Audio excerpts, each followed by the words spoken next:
1924 திருவையாத்துல இருக்கிறதே அந்த வெள்ளத்திலேருந்து உதவி பணியெல்லாம் செஞ்சா அப்படின்னு பார்த்தோம். இதுக்கு முன்னாலேயே 10 வருஷம் முன்னால 1914 பெங்கால்ல குல்னா அப்படிங்கிற இடத்துல ரொம்ப பெரிய வெள்ள சேதம் ஏற்பட்டது. பல்லாயிரக்கணக்கான ஜனங்கள்லாம் உடைமையெல்லாம் இழந்தா, வீடு வாசல் எல்லாத்தையும் இழந்து, கால்நடையெல்லாம் பரம பெரிய உயிர் சேதெல்லாம் ஏற்பட்டு ரொம்ப பெரிய கோர விபத்தா இருந்தது. அப்போ தவிச்சுன்னு இருக்கிற அந்த ஜனங்களுக்கெல்லாம் உதவி பண்றதுக்காக பலரும் முன் வந்து வாலண்டியரா அவாவா நிதியெல்லாம் திரட்டி நாட்டில் ஒரு பெரிய ஒரு இயக்கமாவே இருந்து அதை பண்ணப்பட்டது. அதுல சென்னை மாகாணத்துல ஹிந்து பத்திரிகை அதிபர் கஸ்தூரி ரங்கையங்கார் அவரோட ஏற்பாடுல நிதி திரட்டினா. அந்த நிதி திரட்டுறதுக்காக அவர் என்ன பண்ணினார், தன்னோட ஹிந்துல விளம்பரம் கொடுத்திருந்தார். எல்லாரும் மனமும் வந்து பொருளுதவி பண்ணணும் இந்த ஜனங்களுக்கெல்லாம் அப்படின்னு. அன்னைக்கு பேப்பர்ல வந்ததை பார்த்தோன்னு இது பெரியவா பார்வைக்கு பட்டுது. பெரியவா பார்வையில பட்டோன்னு உடனே என்ன பண்ணா, அன்னைக்கு மடத்துல மேனேஜர்கிட்ட சொல்லி ஹிந்து ஆபீஸ்க்கு கஸ்தூரங்கையங்கருக்கு 500 ரூபாய் மணி ஆர்டர் பண்ண சொன்னா. அதாவது 1914 500 ரூபாங்கிறதெல்லாம் பெரிய காரியம், பெரிய தொகை. ஏன்னா ரூபா 1 ரூபா நோட்டு, 5 ரூபா நோட்டு, 10 ரூபா நோட்டு பழக்கத்தில் அதிகமா இல்லாத காலத்துல 500 ரூபாய் பெரிய டொனேஷன் கொடுத்து அனுப்பிச்சா. இது பார்த்த கஸ்தூரி ரங்கையங்க ரொம்ப நெகிழ்ந்து போனார். உடனே அவர் பெரியவாளுக்கு லெட்டர் எழுதியிருந்தார். அந்த பேப்பர்ல பார்த்த அன்னைக்கே உடனே அனுப்பிச்சு மறுநாளைக்கு அவருக்கு போய் சேர்ந்துருத்து. பெரியவாளோட அந்த பிஸி ஷெடியூலுக்கு நடுப்புற அவ வந்து ஒரு ஸ்பிரிச்சுவல் லீடரா இருக்கிறதுனால அவளுக்கு மேடம் இந்த காரியங்கள்லயே அவ இருக்கிறதே. அப்படி ஒரு சமயத்துல பத்திரிகையில வந்து இந்த ஒரு விளம்பரத்தையும் பார்த்துட்டு உடனே அன்னைக்கே தாமதம் இல்லாத பணம் அனுப்பிச்சு வச்சது பெரியவாளோட சமுதாய சிந்தனையும் அவளோட பொறுப்பையும் உணர்த்துறதா இருக்கு.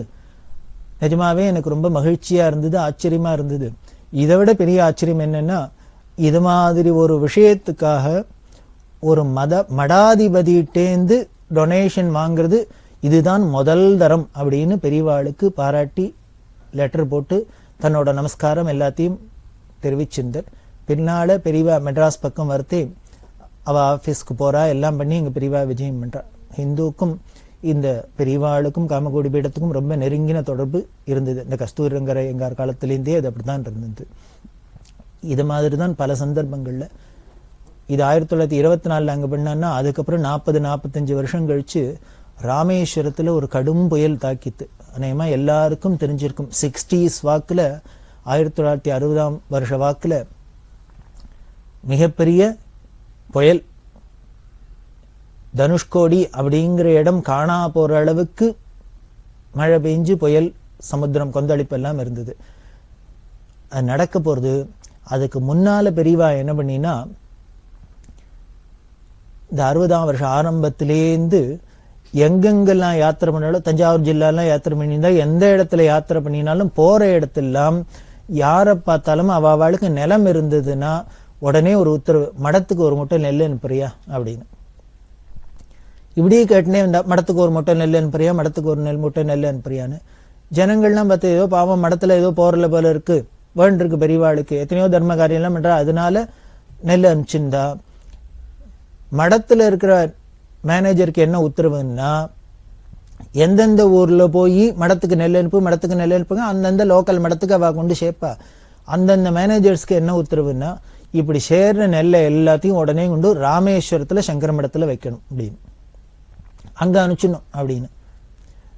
இப்படியே அங்கங்க சேர்ற நெல் எல்லாம் ராமேஸ்வரத்துக்கு வந்து சேர்ந்துருக்கு.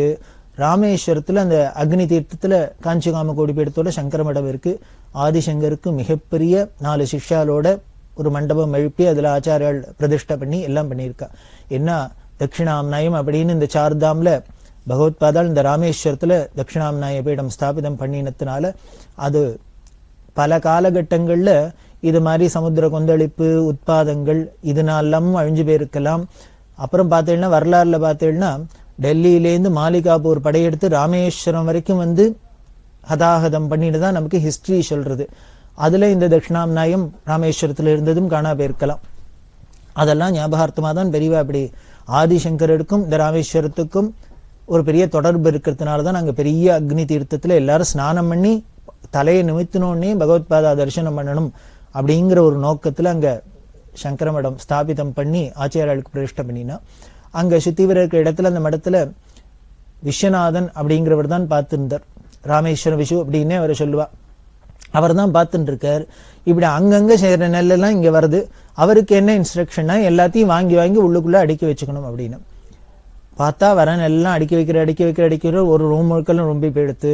உடனே அடுத்தது இன்னொரு ரூம்ல வச்சா, அங்க வச்சா, இங்க வச்சா, பார்த்தா மடம் முழுக்கலும் நெல் முட்டையா இருக்கு. வைக்கிறதுக்கு இடம் இல்லை, என்ன பண்றதுன்னு தெரியல. அப்படி நெல் சேர்ந்துட்டே இருந்தது. அவர் என்ன பண்ணினார், விஷு மடத்துக்கு லெட்டர் போட்டார் மேனேஜருக்கு. இங்க ராமேஸ்வரம் மடத்திலயோ அதிகமா ஒன்றும் கூட்டம் இல்லை, இங்க ஜனங்களும் அதிகமா இல்லாததுனால இவ்வளவு நெல் இங்க எதுக்கு உபயோகம் பண்றதுக்கு இல்லையே, என்ன பண்ணணுங்கிற அபிப்பிராயத்தில் பெரியவா இங்க அனுப்புறா. அதை கொஞ்சம் கேட்டு சொன்னா பரவாயில்ல, நான் அதை எப்படி விநியோகம் பண்ணணும், எப்படி உபயோகிக்கணும்னு சொன்னா பரவாயில்ல, நான் வாங்கி வாங்கி அடுக்கி வச்சு வீணா பெடாத இருக்கணும் அப்படின்னு. இவர் லெட்டர் போட வேண்டியது, பதிலே வராது. இப்படி பல லெட்டர் போட்டு போட்டு பார்த்தார், பதில் வரல. லெட்டர் போட்டா என்ன வரும்னு, இன்னும் 10 மூட்டை நெல் வரும். இப்படி இவர் பார்த்து பார்த்து பொறுமை இழந்து என்ன பண்ணார், அவர் கிளம்பி வந்துட்டார். நேர காஞ்சிபுரத்துக்கு வந்தார். காஞ்சிபுரத்துக்கு வந்தோன்னா மேனேஜர் CS விஸ்வநாதன் அவர்கிட்ட கேட்டார், என்னமாமா நான் லெட்டர் போட்டுட்டே இருக்கேன், நெல்லு தான் வரதே வழியே பதில் வர மாட்டேங்கிறது, இந்த நெல்லாம் வச்சு நாங்க என்ன பண்றது, அங்க உபயோகம் இல்லையே அப்படின்னு. அப்பா நீ லெட்டர் போடுற, ஆனா நானும் பெரியவாள்கிட்ட தான் போய் சொல்றேன், பெரியவா பதில் சொன்னாதானே நான் உனக்கு பதில் சொல்ல முடியும், லெட்டர் எழுத முடியும், என்ன கோச்சுக்கிறியே, அதனால பெரியவா நான் எப்ப போய் சொன்னாலும் பதில் சொல்ல மாட்டேங்கிறேன், நானும் உனக்கு பதில் எழுத முடியல அப்படின்னு. இப்பதான் நேரம் வந்திருக்கே, வா 2 பேருமா நேரையே போய் கேட்டுலாம் அப்படின்னு பெரியவாள்கிட்ட வந்தா. பெரியவாள்கிட்ட வந்து கேட்டா, இத்தனை நெல் ராமேஸ்வரத்துக்கு என்ன பண்றது, அங்க உபயோகம் இல்லையே அப்படின்னா. எதுக்காக அனுப்பிச்சான்னு தெரியல அப்படின்னா. உடனே பெரியவா ஒண்ணுமே பதில் சொல்லல. உடனே மேனேஜர் சொன்னார், அங்க ஆள் இல்லாத இடத்துக்கு இத்தனை மூட்டை நெல் வருது, அந்த நெல்லெல்லாம் இங்க வந்தாலும் ஜனங்கள்லாம் இத்தனை பேர் தரிசனத்துக்கு வரா, மடத்துல இத்தனை பேர் சேவார்த்திகள்லாம் இருக்கிறதுனால இங்க உபயோகமாவான்னு இருக்கும், அதனால அந்த நெல்லெல்லாம் இங்க வேணா கொண்டு வந்துட்டா தேவையில்லை, அங்க எதுக்கு அப்படின்னு சொன்னா, நான் இங்கக்கின்னு வாங்கலையே அப்படின்னா. நான் உனக்கு இங்க நம்ம உபயோகத்துக்கு நான் வாங்கலையே அப்படின்னு. சரி அங்க என்ன பண்ண போறது அப்படின்னு பதில் சொல்லல. உடனே கேட்டா, இந்த மேனேஜர் நீ சொல்ல என்ன பண்ணலாம் அப்படின்னு. அவர் பார்த்தார், இவர் நெல்லை கலெக்ட் பண்றது, இவர் இதை எப்படி விநியோகம் பண்ணணும்னு தன்னை கேட்கிறாளே. பெரியவாள்கிட்ட பழகினவாள்லாம் ரொம்ப ஜாகிரதையா தான் மூவ் பண்ணுவா. ஏன்னா பெரியவா என்னம்னா முதல்ல ஆழம் பார்ப்பா, நம்மள்கிட்டயே கேட்டு தெரிஞ்சுக்கிறாப்புல, நம்மளே அபிப்பிராயம் சொல்றாப்பெல்லாம் பார்த்துப்பா. அவர் பார்த்தார், நான் என்னத்தை சொல்றது, பெரியவா வாங்குற நான் என்னத்தை சொல்றது அப்படின்னு. உடனே அவர் என்ன பண்ணார், இந்த கேட்டதுக்காக சரி இங்கே கொண்டு வர வேண்டாம்னா, அங்கேயே ராமநாத சுவாமி கோவிலுக்கு பல யாத்திரிகள்லாம் வரா. ராமநாத சுவாமிக்கு நிறைய நெல் இருக்க வழி, இப்போ ஒருத்தரும் அரிசி கொடுக்க மாட்டேங்கிறா, நெல் கொடுக்க மாட்டேங்கிறா, அதனால அங்க கோவிலுக்கு வேணா உபயோகமா இருக்கட்டும், அங்க வேணா கொடுத்துடலாம் அப்படின்னு. உடனே பெரியவா சிரிச்சுட்டு, நான் இங்க மடத்துக்குன்னு சொல்லல, ராமநாத சுவாமிக்குன்னு நான் வாங்கல அப்படின்னு. சரி என்ன பண்றது. உடனே விஸ்வநாதன் சொன்னார், எனக்கு அங்க வைக்கிறதுக்கு இடம் இல்லை, பெருச்சாளிலாம் தின்னுடும் போல இருக்கு, வீணா போயிடும் போல இருக்கு அப்படின்னு. பெரியவா அப்படி பதிலே சரியா சொல்லாதனால மேனேஜருக்கும் வந்துடுத்தோ, வைக்கிறதுக்கு இடம் இல்லைன்னா சமுத்திரத்துல கொண்டு ஒப்படா அப்படின்னு இவர்கிட்ட கத்தினார். இப்படி கத்தினா பெரியவா உடனே ஒத்துட்டே கேட்டா, என்ன பண்ணலாம் என்ன பண்ணலாம் என்ன பண்ணலாம் அப்படின்னு கேட்டா, யாரும் என்ன பதில் சொல்ல, ஒருத்தரும் ஒன்றும் பதில் சொல்ல. யாரான ஏதான சஜஷன் சொன்னாலும் அதை உடனே அதுக்கு இல்லையே இதுக்கு இல்லையேன்னு வேற மறுத்து சொல்லிடுறா. இப்படியே முடிஞ்சது. கடைசியில ஏந்துன்னு பெரியவா உள்ள போயிட்டா. இங்கேருந்து விஸ்வநாத ராமேஸ்வரத்துலேருந்து வந்து லெட்டர் போட்டா ஒன்றும் பதில் வரலையேன்னு நேர கேட்டு தெரிஞ்சுக்கலாம்னா இப்ப நேரையும் பதில் இல்லை. இப்படி ஒன்றும் இல்லாத பேச்சுட்டு முடிஞ்சுட்டு போச்சு. அவருக்கு ரொம்ப வருத்தமா போச்சு. மேனேஜருக்கு கோவம் வந்துடுத்து. நீ பாட்டு கிளம்பி போடா ராமேஸ்வரம், இவர் இப்படிதான் பண்ணுவார், இருந்தா இஷ்டம் தான் இருக்கட்டும், ஏலி தின்னா திங்கட்டும், என்ன தின்னா திங்கட்டும், உனக்கு இடம் இல்லைன்னா இங்கேனும் அக்கம் பக்கத்துல சமுத்திரக்கரையில கொண்டு வச்சுக்கோ, வர நெல்லாம் அப்படின்ட்டு அவர் சொல்லி அனுப்பிச்சுட்டார். இவர் வெக்ஸ் ஆகி இங்கேருந்து வந்துட்டார். ராமேஸ்வரத்துக்கு வந்துட்டு விஸ்வநாதன். இவர் வந்தாரோ இல்லையோ, அடுத்த சில நாள்ல புயல் ஆரம்பிச்சது, மழை ஆரம்பிச்சது. கடுமையான புயல், கடுமையான மழை. இந்த ஆரம்பிச்சு 4 நாள் ஆனோன்னு பெரியவா என்ன பண்ணினா, மடத்துல கைங்கரியம் பண்ணி இந்த 2 பேர், அந்த 2 பேரையும் உடனே கிளம்பி ராமேஸ்வரம் போ அப்படின்னா. பஸ்ஸோ ட்ரெயினோ என்ன பிடிச்சு போவியோ உடனே கிளம்பி ராமேஸ்வரம் போ. ராமேஸ்வரத்துல போய் அங்க நெல் இருக்கு மூட்டையெல்லாம், அதெல்லாம் அரிசியா குத்தி அத்தனை பேருக்கும் ஆகாரத்துக்கு ஊர் முழுக்கல டிஸ்ட்ரிபியூட் பண்ண சொல்லு அப்படின்னு உத்தரவு பண்ணிட்டார். இவா 2 பேரும் மடத்திலேருந்து போனவா தான் லாஸ்ட். அதுக்கப்புறம் ராமேஸ்வரத்துக்கும் இந்த இந்திய தீபகற்பத்துக்கும் லிங்கே கட்டாயிடுத்து. ரயில் போக முடியல. அந்த காலத்துல ரயில் போக்குவரத்து மட்டும்தான், ரயில்லாம் போக முடியாத அளவுக்கு போயிடுத்து. சமுத்திரம் அப்படி பொங்கிட்டு அப்பதான் தனுஷ்கோடிங்கிறதே காணா போன அளவுக்கு கடுமையான புயல். அப்படி இருக்க அந்த ஊர்ல பெரிய பணக்காரெல்லாம் கூட சாப்பாட்டுக்கு இல்லாத தவிக்க முடியுமா எடுத்து. பணம் இருக்கு, காசு இருக்கு, ஒரு சாமானும் இல்லை வெளியில. ஆனா ஊர் முழுக்களும் வெள்ளக்காடா இருக்கு.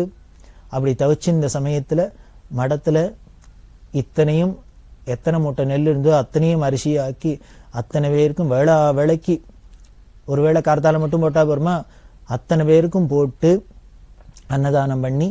வேடிக்கை என்னன்னா பணக்கார ஆளுக்கெல்லாம் நேர மடத்துல வாங்கிக்கிறதுக்கு வெக்கமா இருக்குமா. அதனால யாரையானு விட்டு வாங்கிட்டு வர சொல்லி சாப்பிடுவாளாம். ஏன்னா அவளுக்கும் வேற ஒண்ணும் சாப்பாட்டுக்கு வேற வழியே கிடையாது. கண்ணியா சாமானா ஒன்னும் கிடையாது. இங்கேருந்து என்ன கொடுக்குறாளோ மடத்திலேருந்து அதுதான். அப்படி பசியாறினா கிட்டத்தட்ட 1 மாசம் போல அத்தனை ஜனங்களுக்கு அந்த தீவுல இருக்க அத்தனை பேருக்கும் சாப்பாட்டுக்கு இந்த பெரியவா சேர்த்த நெல்லு தான் உபயோகமாச்சு. அப்புறம்தான் தெரிஞ்சது, ஓ இப்படி ஒரு உட்பாதம் ஒண்ணு வரப்போறது, அத்தனை பேரும் சாப்பாட்டுக்கு திண்டாட போறாங்கிறதுக்காக தான் போல இருக்கு. பெரியவா அதுக்கு 1 வருஷம் 2 வருஷம் முன்னாலேருந்தே நெல்லு கலெக்ட் பண்ண ஆரம்பிச்சுட்டா, நெல்லை சேர்த்து வச்சா அப்படின்னு. இதான் திரிகால ஞானிங்கிறது.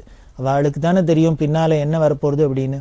சரி, இப்போ இந்த விஸ்வநாதன் கேட்டார், லெட்டர் போட்டார், மேனேஜர் கேட்டார். அப்போன்னு சொல்லாமலையோ இல்ல பின்னால அதுக்கு ஒரு உபயோகம் இருக்கு, அப்போ உபயோகப்படுத்திக்கலாம் அப்படின்னு சொல்லாமலையோ, அதை சொல்லாத பெரியவா ஏன் மழுப்பணும் அப்படின்னா அதுதான் ஞானிகள்ங்கிறது. உடனே வாயை விட்டுட மாட்டா. காரணம் என்னென்ன, பின்னால பெரிய உட்பாதம் வரப்போறது, புயல் வரப்போறது, அதுக்காக உபயோகப்படுத்தணும் அப்படின்னு முன்னாலேயே சொன்னா நன்னா இருக்குமோ? அவ்வளவுதான், அதுலயே பிராணம் போயிடும். அதுக்கப்புறம் விஸ்வநாதன் அங்கேருந்து ராமேஸ்வரமா போவர், அவர் போக மாட்டார். அதுதான் ரகசியத்தை, தேவ ரகசியம் அப்படின்னு. எந்தெந்த காலகட்டத்துல எப்பப்போ வெளியில வரணுமோ அது தானே வெளியில வர அழகா பார்த்துட்டு இருப்பா. மகேஸ்வர மகாகல்ப மகாதாண்டவ சாட்சிண்ணே நமஹ அப்படின்னு லலிதா சஹஸ்ரநாம அம்பாளை பத்தி வர்ணிக்கிறது என்னென்ன, மகாபிரளயத்துல அந்த ஊழித்தாண்டவம் ஆடி பரமேஸ்வரன் எல்லாத்தையும் அந்த மகா பிரளயமா சம்ஹாரம் பண்றதே அதை பார்த்துன்னு ஜெகன்மாதாவான பராசக்தி எப்படி இருக்குன்னு சாட்சி மாத்திரமா நின்று காலம் வேடிக்கை பார்த்து நிற்கிறா. அதுக்கப்புறம் 1924 திருக்காட்டுப்பள்ளிக்கு விஜயம் பண்ணா. திருக்காட்டுப்பள்ளியில தான் PS சிவசுவாமி ஐயர் ஸ்தாபிதம் பண்ண ஸ்கூல் இருக்கு.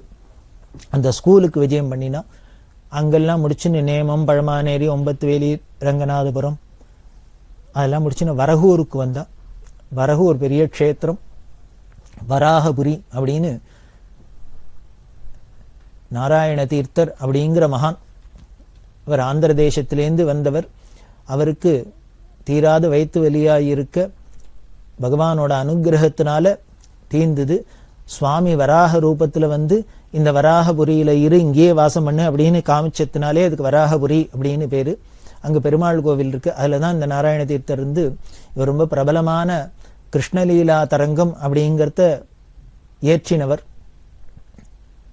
பரம விஷ்ணு பக்தர், அத்வைத சந்நியாசி, பரம அத்வைத சந்நியாசி. அவர் விஷ்ணு பக்தி பண்ணிட்டு தரங்கள்லாம் பாடியிருக்கார், கிருஷ்ண பக்தர். அதுதான் இந்த வரகூரோட விசேஷம். இன்னைக்கு அங்க உரியடி உற்சவம் அப்படின்னு ரொம்ப விமரிசையா நடக்கிறது. கோகுலாஷ்டமி சமயத்துல இந்த வரகூர் உரியடி அப்படின்னு தஞ்சாவூர் ஜில்லால ரொம்ப பிரசித்தம். அந்த வரகூர் உரியடி உற்சவத்துல போய் எல்லாரும் அவசியம் பார்க்கறதுக்கு ஆனந்தமா இருக்கும். அந்த வரகூர் க்ஷேத்திரத்துக்கு பெரியவா விஜயம் பண்ணினா. அப்புறம் மரு, சாத்தூர், முல்லக்குடி இப்படி வழியா வல்லத்துக்கு வந்தா. வல்லத்துல அதுக்கு முன்னால வல்லம் காணாத அளவுக்கு ஒரு பெரியவாளுக்கு ரிசப்ஷன். அதுல இன்னொரு ஆச்சரியம் என்னன்னா, எல்லா மதத்தை சேர்ந்தவா, இந்துக்கள், முஸ்லீம்கள், கிறிஸ்தவா, ஹரிஜனங்கள் எல்லாருமா சேர்ந்துட்டு பெரியவாளுக்கு ரொம்ப கிராண்டா ஒரு ரிசப்ஷன் வல்லத்துல. அப்படி வல்லத்துல பெரியவாளுக்கு கேம்ப முடிச்சுண்டு புதுக்கோட்டை சீமை முழுக்கலும் யாத்திரை பண்ணினா. இந்தோனேஷியா பத்தி, இந்தோனேஷியாவில் ஜாவா, பாலின்னு தீவெல்லாம் இருக்கே, அதுல எல்லாம் நம்ம இந்து மதம் எப்படி வேறொன்றி இருந்தது அப்படிங்கறதெல்லாம் பெரியவா ரொம்ப டீட்டெயில்டா ஆராய்ச்சி பண்ணி சொல்லியிருக்கா. அதெல்லாமும் நமக்கு புஸ்தகங்கள் வாயிலா தெய்வத்தின்குள்ள கிடைக்கிறது. இந்த இந்தோனேஷியாவை பத்தி பெரியவா ஆராய்ச்சி பண்ணி இத்தனை விஷயங்கள்லாம் சொன்னதை பார்த்துட்டு இந்த விஷயங்கள்லாம் கேள்விப்பட்டு பிரபல இந்த பிரயாண ஏற்பாட்டாளர் தாமஸ் குக் அப்படிங்கிறவா என்ன பண்ணினா பெரியவாளுக்கு லெட்டர் போட்டிருந்தா. இந்த ரிசர்ச் விஷயமா பெரியவா இந்தோனேஷியா போகணும் அப்படின்னா தாங்க அதுக்கு உண்டான பயணத்துக்கு ஏற்பாடெல்லாம் பண்றோம், ஃபிளைட்ல போர்டிங் லாட்ஜிங் எல்லாம் ஏற்பாடு பண்றோம் அப்படின்னு எப்போ போகணும் என்னங்கிறத பெரியவா காலங்கள்லாம் சொன்னா நாங்க அதுக்கு ஏற்பாடு பண்றோம் அப்படின்னு பெரியவாளுக்கு லெட்டர் போட்டிருந்தா. எல்லாருக்கும் ஒரே சந்தோஷம், வேடிக்கை, சிரிப்பு. பெரியவா இனிமே எப்போ இங்கேருந்து இந்தோனேஷியாவுக்கு போறா அப்படின்னு. தமிழ் தாத்தா உவே சுவாமிநாதையர், அவரால் தான் இன்னைக்கு தமிழ்ல லிட்ரேச்சர் அப்படிங்கிறதுலாம் ஒண்ணு இருக்குன்னா உவே சுவாமிநாதையரால. அந்த தமிழ் தாத்தா உவே சுவாமிநாதையருக்கு ஒரு கௌரவப்படுத்தணும் அப்படிங்கிறதுனால மதுரை தமிழ் சங்கத்தோட வருஷாந்திர கூட்டத்துல சர் சி.பி. ராமசுவாமியர் தலைமையில உவே சுவாமிநாதையருக்கு தாட்சிணாத்திய கலாநிதி அப்படிங்கிற பட்டத்தை கொடுத்து பெரியவா கௌரவிச்சா. இந்த பட்டத்தை கொடுக்கறதே ஸ்ரீமுகம், 2 ரெட்டை காஷ்மீர் சால்வை, அதோட கோல்டன் ஃபவுண்டன் பேனா இது எல்லாம் கொடுத்து பிரசாதத்தையும் கொடுத்து சுவாமிநாதையரை கௌரவிச்சு இந்த பட்டத்தை கொடுக்க முடியுமா பெரியவா ஏற்பாடு பண்ணியிருந்தா. அந்த பட்டத்தை வாங்கிட்டு இந்த சன்மானங்கள்லாம் வாங்கிட்டு சுவாமிநாதையர் ரொம்ப உருக்கமா பேசினர். எனக்கு இந்த பட்டத்தை விட எல்லாத்தையும் விட ரொம்ப பெருமையா இருக்கு என்னன்னா, பெரியவா கையால இதெல்லாம் கிடைச்சிருக்கு, இந்த பிரசாதம் கிடைச்சிருக்கே அப்படிங்கறதுதான் எனக்கு ரொம்ப பெரிய பெருமையா இருக்கு, ஆச்சரியமா இருக்கு அப்படின்னு சொல்லி பெரியவாள தமிழ் தெய்வத்தோட அவதாரம் அப்படின்னு அவர் வர்ணிச்சிருக்கார். தமிழ் தெய்வத்தையோட அவதாரம் சாட்சாத் பெரியவா அப்படின்னு சொல்லி. ஏன்னா பல சந்தர்ப்பங்கள்ல நான் பெரியவாள்கிட்ட பேசியிருக்கேன். அவளுக்கு இந்த தமிழ் மொழியில இருந்த ஆர்வமும் அந்த லிட்ரேச்சர்ல இருந்த ஆர்வமும் ஆராய்ச்சிகளும் அவளோட ஆழ்ந்த தமிழ் புலமையும் எனக்கு நன்னாவே தெரியும், நான் அனுபவிச்சவன். அதனால அவ தமிழ் தேவதை அவதாரம் அப்படி எல்லாம் சொல்லி பெரியவாளை ரொம்ப பாராட்டினர். அவர் இன்னொன்னு சொன்னார், தன்னோட 18 வயசுல பெரியவாளோட பரமேஷ்டி குரு இளையாத்தங்குடி பெரியவா அப்படின்னு சொன்னமே, அவளோட சந்திரமௌலீஸ்வர பூஜையெல்லாம் அவர் பார்த்திருக்காராம். சின்ன வயசுல 18 வயசுல அவர் வந்து பார்த்திருக்காரு. அந்த சந்திரமௌலீஸ்வர பூஜை சிவ பூஜையில இந்த இளையாத்தங்குடி பெரியவா பண்றது ரொம்ப அமானுஷ்யமா இருக்கும், அசாத்தியமா இருக்கும். அந்த பில்வத்தை எடுத்து அப்படி அர்ச்சனை பண்ற அழக பார்த்தாலே தெரியும், அதை நேர பார்த்தவாளுக்கு தான் தெரியும். அப்படி ஒரு பூஜையை நான் பார்த்திருக்கேன். அதுக்கப்புறம் அந்த பூஜையை பெரியவா பண்றதே பார்த்தேன். அதே அவ பரமேஷ்டி குரு பண்றாப்லயே இருக்கு அந்த சந்திரமௌலீஸ்வர பூஜை அப்படின்னு. சந்திரமௌலீஸ்வர பூஜை அப்படிங்கிறது காஞ்சி மடத்துல ரொம்ப விசேஷம். ஆதிசங்கர பகவத்பாதாள் கைலாசத்துக்கு போனார். கேதாரத்திலேந்து சூக்ஷ்மமா கைலாசத்துக்கு போய் பார்வதி பரமேஸ்வரால தரிசனம் பண்ணி பரமேஸ்வரனே தன்னோட கையால இந்த 5 ஸ்படிகலிங்கத்தை கொடுத்தார். அந்த 5 ஸ்படிகலிங்கத்தையும் வாங்கின்ற ஆச்சாரியால் அம்பாளோட அனுகிரகத்துல சௌந்தர்யலகரி அப்படின்னு பரமேஸ்வரனே பண்ணின அந்த ஸ்லோகத்தையும் கொடுக்க அது 2த்தையும் வாங்கிட்டு வந்தார். அப்படி வரத்தே தான் வழியில இருந்த நந்திகேஸ்வரர் சௌந்தர்யலகரின்னு பெரிய மந்திர சாஸ்திரம் பரமேஸ்வரனே அம்பாள் மேல பண்ணினது, இது பூலோகத்துக்கு போறதாவது மலிஞ்சு போயிடுமே அப்படிங்கிறதுனால ஆச்சாரியால் கையிலேந்து புடுங்கினார் அப்படின்னு சங்கர விஜயம் சொல்லும். அதுல முன்னால இருந்த 40 ஸ்லோகத்துக்கு மேல நந்திகேஸ்வர கை ஆச்சாரியால் கையில வந்தது, பிற்பகுதியில இருந்தெல்லாம் நந்திகேஸ்வர கைக்கு போயிடுத்து. ஆச்சாரியால் வருத்தப்பட பண்ணே பின்னால வந்து ஈஸ்வர ஆக்ஞையில போனா என்ன, போனது நல்லதா போச்சு, நந்திகேஸ்வர எதெல்லாம் பிடிங்கின்றாரோ அதை நீ என்ன பண்ணு, நீனாவே பாடி அதை ரொப்பிடு அப்படின்னு சொல்ல பின்னால இருந்ததெல்லாம் ஆச்சாரியாலே பண்ணி இந்த சௌந்தர்யில 100 பூர்த்தி பண்ணினா அப்படின்னு நமக்கு தெரிய வருது. அப்படி இந்த சௌந்தர்யம் பஞ்சலிங்கங்களையும் ஸ்படிகலிங்கங்களையும் வாங்கிட்டு வந்த ஆச்சாரியால் 5 இடத்துல ஸ்தாபிதம் பண்ணி இருக்கா. நேபாளத்துல நீலகண்ட கஷேத்திரத்துல, பத்ரீக ஆசிரமத்துல, இன்னும் சிதம்பரத்துல, காஞ்சிபுரத்துல, கூடலி செங்கேரி, இந்த 5 இடத்துலையும் இந்த பஞ்சலிங்கங்களையும் ஸ்தாபிதம் பண்ணினதா பிராச்சீன சங்கர விஜயங்கள்லாம் சொல்றது.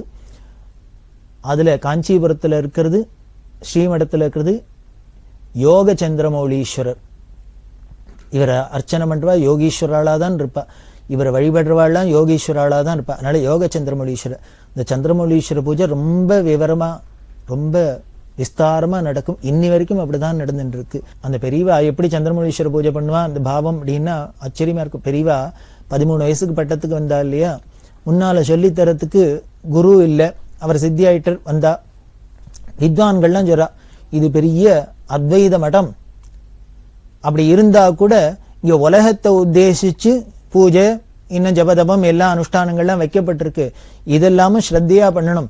இப்படி துவைதமா வெளியில காரியங்கள் பண்ணினாலும் உள்ளுக்குள்ள அந்த அத்வைதம்ங்கிறது மறந்து போயிடாத இருக்கணும்.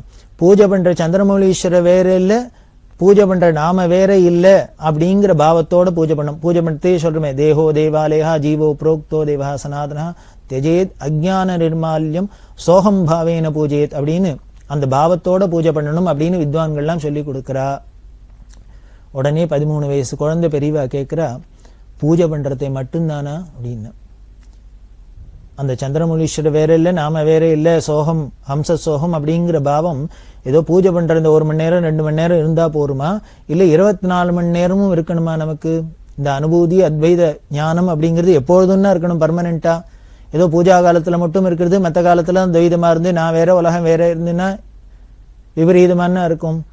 அதனால பூஜா பண்றதை மட்டும்தானா, பூஜா காலத்துல மட்டும்தானா அப்படின்னா அந்த வித்வான் பார்த்தர் இந்த கேள்வியை எதிர்பார்க்கல. உடனே கன்னத்துல போட்டு நமஸ்காரம் பண்ணிட்டு, தப்பு தப்பு தப்பு, பெரியவாளுக்கு நான் சொன்னது தப்பு அப்படின்னு. அவ எப்பொழுதுமே சந்திரமௌலீஸ்வரங்கிற அந்த சோகம் பாவம்ங்கிற பூஜை இருக்கா, ஹம்ச சோகம்னு இருக்கா. அதனால அவளுக்கு போய் நம்ம சொன்னோமே அப்படின்னு அவர் நினைச்சின்றார். இப்படிதான் பெரியவா பூஜை பண்ணி இருக்கா. அந்த சந்திரமௌலீஸ்வர பூஜையும் அதுவும் ரொம்ப விசேஷம். அப்படி இளையாத்தங்குடியில 25ஆம் வருஷம் பெரியவா சாதுர்மாசியம் பண்ணி இருக்கிறது. பக்கத்துல 5 மைல் தூரத்துல குன்னக்குடின்னு இருக்கு. அந்த குன்னக்குடி இடத்துல அந்த க்ஷேத்திரத்துல ஸ்ருங்கேரி ஆச்சாரியால் ஸ்ரீ சந்திரசேகர பாரதி அவர்கள் அவா சாதுர்மாசியம் பண்ணியிருந்தா. 5 மைலுக்குள்ள இந்த பக்கம் காஞ்சி மடாதிபதி, அந்த பக்கம் சந்திரசேகர பாரதிங்கிற ஸ்ருங்கேரி மடாதிபதி 2 பேரும் இருக்க. வித்வான்கள் பக்தாள் எல்லாரும் 5 கிலோமீட்டர் வித்தியாசத்துல இருந்ததுனால இங்கேயும் தரிசனம் பண்ணுவா, இங்கேயும் அனுபவிப்பா, அங்கேயும் போய் தரிசனம் பண்ணுவா, அனுபவிப்பா. அப்படி எல்லாம் பண்ண 2 ஆச்சாரியாலும் ஒருத்தருக்கொத்தர் பரஸ்பரம் விசாரிச்சுண்டு அந்யோன்யமா இருந்திருக்கா அப்படின்லாம் தெரியறது.